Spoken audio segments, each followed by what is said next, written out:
What's going on, everybody? This is your boy, the Sports Doctor Spock, Mickey Coleman, coming at you with another story. Former President Jimmy Carter, the 39th President of the United States, former peanut farmer, and governor of Georgia, has passed away, I believe, Saturday.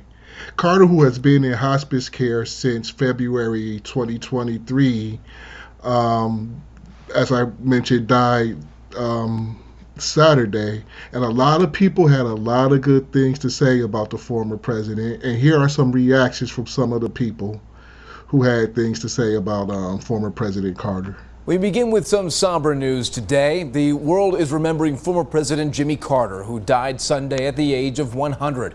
World leaders and government officials sending their condolences and memories.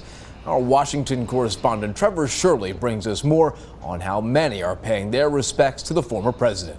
What I find extraordinary about Jimmy Carter, though, is that millions of people all around the world, all over the world, feel they lost a friend as well. And that's because Jimmy Carter lived a life measured not by words, but by his deeds.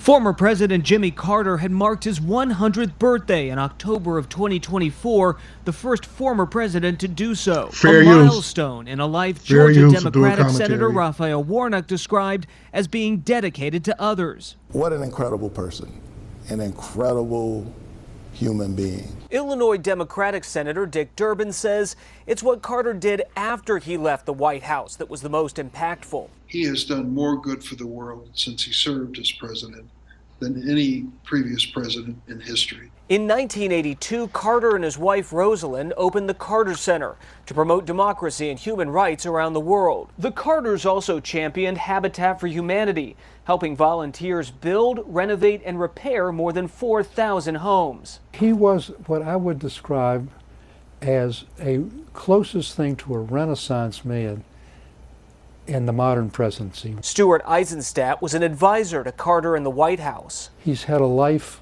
that's been full and complete, so varied that it's remarkable. In his last public outing in November of 2023, the former president appeared at the funeral of his wife Rosalind, who he'd been married to for 77 years.